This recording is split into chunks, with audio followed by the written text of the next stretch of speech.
हिमाचल प्रदेश में कथित भ्रष्टाचार और जमीन खरीद को लेकर नौकरशाही के शीर्ष स्तर पर बड़ा टकराव सामने आया है। चेस्टर हिल्स जमीन प्रकरण में घिरे मुख्य सचिव संजय गुप्ता ने मीडिया के सामने आकर अपने ऊपर लगे सभी आरोपों को खारिज करते हुए इसे पूरी तरह बेबुनियाद और साजिश का हिस्सा बताया। उन्होंने कहा कि छोटा शिमला थाने में उनके खिलाफ दर्ज शिकायत तथ्यों पर आधारित नहीं है, बल्कि उन्हें बदनाम करने की कोशिश की जा रही है। इस दौरान उन्होंने शिकायत दर्ज कराने वाले पूर्व एडवोकेट जनरल विनय शर्मा पर भी सवाल उठाए और आरोप लगाया कि यह पूरा मामला सुनियोजित तरीके से खड़ा किया गया है। संजय गुप्ता ने कहा कि उनके खिलाफ पूर्व मुख्य सचिव आर.डी. धीमान और प्रबोध सक्सेना ने मिलकर षड्यंत्र रचा है। मुख्य सचिव ने जमीन खरीद को लेकर विस्तार से जानकारी देते हुए बताया कि उन्होंने यह जमीन जुलाई 2025 में खरीदी थी और इसके लिए उन्होंने विधिवत सरकारी अनुमति ली थी। उन्होंने स्पष्ट किया कि जमीन का कलेक्टर रेट लगभग 1.10 करोड़ रुपए था, जबकि उन्होंने इसे 1.35 करोड़ रुपए में खरीदा, जो नियमों के अनुरूप है। उन्होंने यह भी कहा कि जिस समय यह जमीन खरीदी गई उस समय वह मुख्य सचिव के पद पर नहीं थे और उन्होंने सभी कानूनी प्रक्रियाओं का पालन किया था। ऐसे में उनके खिलाफ लगाए जा रहे आरोप निराधार है। संजय गुप्ता ने कहा कि यह पूरा विवाद उन्हें निशाना बनाने और उनकी छवि को खराब करने के उद्देश्य से खड़ा किया गया है। अब इस पूरे घटनाक्रम ने हिमाचल प्रदेश की नौकरशाही में हलचल मचा दी है और मामला राजनीतिक रूप लेता जा रहा है। इसमें एक सोशल मीडिया के थ्रू मेरे पास जो इन्फॉर्मेशन आई, एक कोई विनय शर्मा एडवोकेट है, उसने एक पुलिस थाना छोटा शिमला में कोई कंप्लेंट फाइल की है। उसकी कॉपी मैंने आप लोगों को भेजी है। उसमें उसने जो एलिगेशन लगाए हैं कि मैंने एक 3 एकड़ लैंड जो है वो किसी से ब्राइब के तौर पे ली है, यही मोटे तौर पे उसका एलिगेशन है।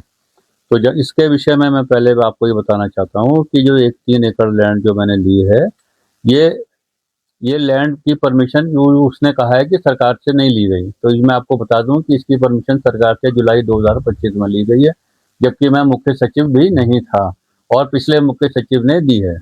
ठीक है, तो और मैं 1 अक्टूबर को मुख्य सचिव बना हूँ और ये जो कोई भी फाइल जो मेरे सामने आई है मुख्य सचिव बनने के बाद आई है, तो इन दोनों का कोई आपस में लिंक नहीं है, क्योंकि जमीन तो बहुत पहले खरीद ली गई थी। नंबर 1। नंबर 2, ये जो इसलिए इसको ये कह नहीं सकते कि ये जो जमीन जो खरीदी है ये किसी का चेस्टर हिल वाले का काम करने के लिए के एवज में ली गई है, क्योंकि ये तो बहुत पहले खरीद ली है। नंबर 1। नंबर 2, ये जो कह रहे हैं कि बहुत सस्ती ले ली गई है, तो सस्ती के बारे में ये कहना है कि ये कलेक्टर रेट वहाँ पे जो है मैंने आपको भेज दिया है। कलेक्टर रेट वहाँ का 1 करोड़ 10 लाख है और मैंने 1 करोड़ 38 लाख की खरीदी है ये, तो इसलिए कलेक्टर रेट से ऊपर है, इसलिए इसमें कोई भी किसी भी नियम कानून की वायलेशन नहीं है। ठीक है, और जहाँ तक इन्होंने मेरे पे एलिगेशन इसका सोर्स ऑफ फंड पूछ रहे हैं, तो सोर्स ऑफ फंड में बता दूं 75 लाख रुपए मैंने अपने जीपीएफ से जून 2025 में ड्रॉ किया है। उसी कॉपी भी मैंने आपको भेज दी है। उसमें मैंने 75 लाख रुपए ड्रॉ किया है, उससे मैंने ये परचेज किया। नंबर, इन्होंने एक सेक्शन 13(1)DA के लगाया है प्रिवेंशन ऑफ करप्शन एक्ट का कंप्लेंट में, जो कि आज की डेट में 13(1)DA एग्जिस्ट ही नहीं करता, स्टैट्यूट से ये डिलीट हो चुका है। तो एक वकील इस तरह की एलिगेशन लगा रहा है, तो इसका बिल्कुल क्लियर मतलब है कि ये किसी के द्वारा प्रेरित है और अपनी एक फॉल्स वाहवाही कराने के लिए कि चलो वकील का नाम हो जाता है तो उसको केस ज़्यादा मिलने लग जाते हैं, तो इसलिए कर रहा है। और ये जो कुछ भी है ये क्वाजी जुडिशियल और एडमिनिस्ट्रेटिव मैटर है और during the course of official duty है, इसलिए इसमें कोई एलिगेशन लगता नहीं है। अब आप पूछेंगे कि इसके पीछे क्यों कर रहा है वो, सेकंड क्वेश्चन ये होगा।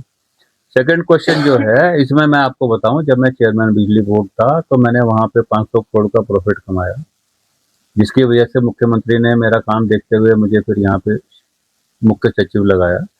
तो इनको काफ़ी लोगों को हमारे अधिकारियों को बहुत तकलीफ है कि उस टाइम प्रॉफिट कैसे हो गया, जबकि 3700 करोड़ का प्रॉफिट घाटा चल रहा था सालों साल से। तो हमने डिसिप्लिन की वजह से करा।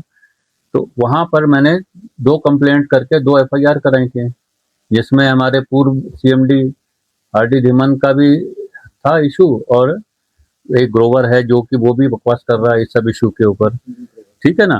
तो वो दोनों की FIR, 2 FIR already vigilance bureau में दर्ज है, ठीक है।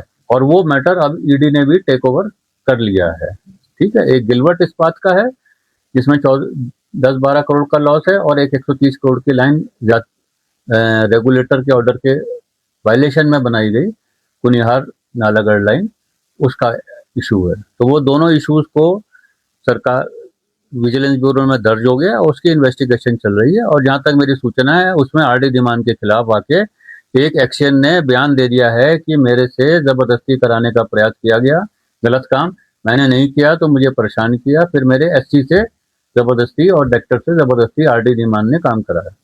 तो ये कोर्ट में बयान हो चुका है। तो ये सब जो कैंप है ये मुझे डाउन करने के लिए ये सारे अधिकारी जो हैं एक वकील को कर रहे हैं, और वो वकील जो है बाकी चाहे वो बीजेपी हो चाहे सीपीएम हो, उनको अधूरे तथ्य दे के कंफ्यूज कर रहा है। अगर इनको भी तथ्य पार्टी को पता हो तो वो भी इस तरह का इशू नहीं उठाएंगे।